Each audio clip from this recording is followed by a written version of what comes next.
Employers who commit serious offences, such as not paying the national minimum wage, will be banned from hiring overseas workers as part of a government crackdown on visa abuse. Now, these new measures come as the government tries to cut high levels of legal migration. We're joined now by the Migration Minister, Seema Malhotra. A very good morning to you. Welcome to the programme. You're saying that this idea is a way of getting to some of the root causes behind the UK's long-term reliance on international workers.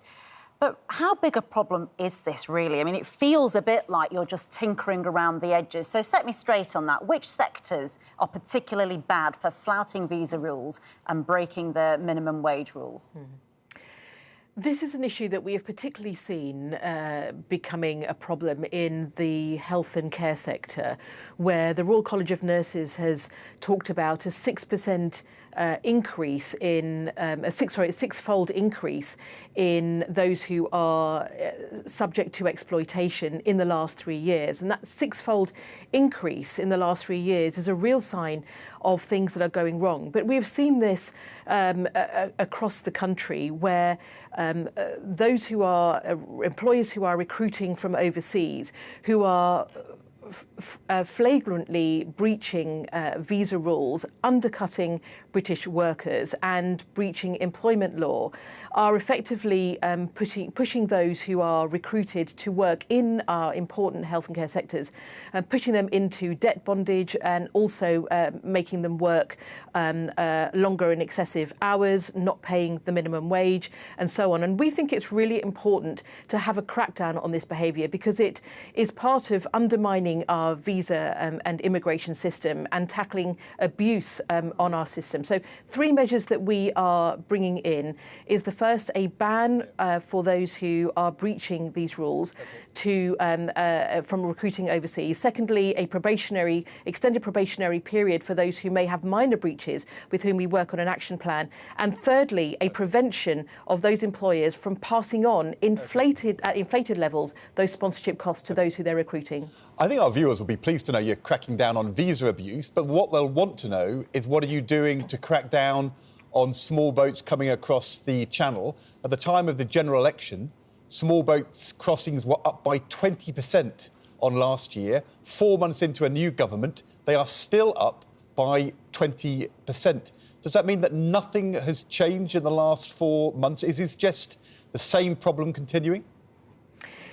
You are right that in the first 6 months of this year, we saw an unprecedented level of those arriving on small boats, 18% higher than last year. We've inherited a system in utter chaos. But it's November now, and 4 months on, it's the same. And what we've seen, actually, for the first period after we came in, it was lower.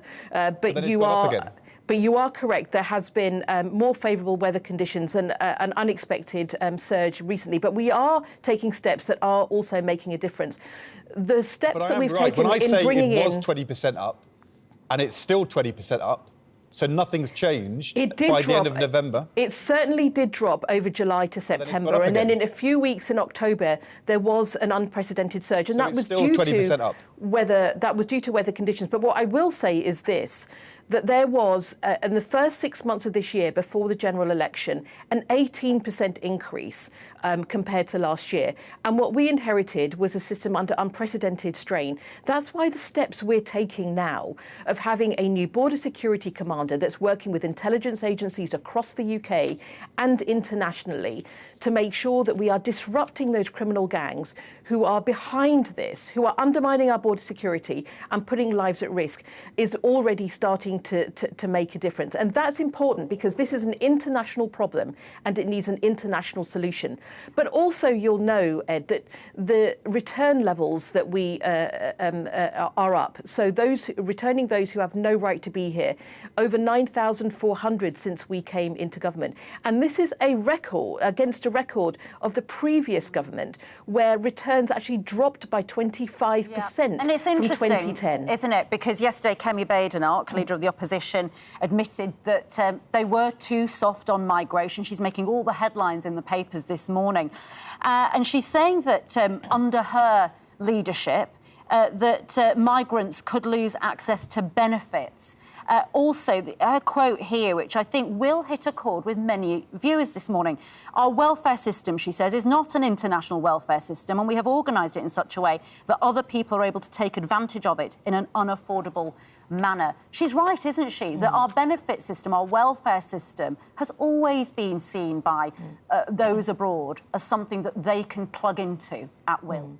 What are you going to do about that? Well, she will know that those who are here claiming asylum don't have access to benefits, and I think that we need to look at how we're tackling the levels of migration, both irregular migration and also bringing net migration down. But dealing with benefits for all migrants would be a slightly more interesting option, wouldn't it, for voters to listen to, rather than the story you're coming on with this morning about talking about employers and banning them from hiring overseas workers for 2 years. That all feels like quite small fry in the face of a very big problem. Well, actually, I disagree, because having people who are well paid, who are and well looked after, who are supporting our health and care sector is important for all of us. But in terms of tackling the wider issues, I think Kemi Badenoch will also know about no recourse to public funds, which is actually a condition put on a lot of those who are here under different routes. But the important point I want to make here is that in order to tackle the problem, we also need to tackle the sources of the problem. And in terms of bringing net migration down, which we are committed to after we saw a trebling of net migration from pre-pandemic levels to last year, is also about making sure that we have people in the UK with the opportunity to train up and take advantage of the jobs that we are seeing being filled by overseas recruitment. And that's why we're linking visa policy with skills policy in new measures to make that difference. Very briefly, because we know you have to go. Big vote tomorrow in Parliament. As a parliamentarian and a constituency MP, are you voting to support an assisted dying law or to oppose the bill? I voted against assisted dying when we had a previous vote, and my view hasn't changed. I do recognise that there are very deeply held views on both sides. I'm personally concerned about safeguards, and particularly those who are elderly and vulnerable or who have disabilities. But I do think it is incredibly important that this is a debate in which we respectfully listen to each other's views, that Parliament has a free vote, and that government then will abide by the will of Parliament. Seema Malhotra, thank you very much indeed for joining us this morning.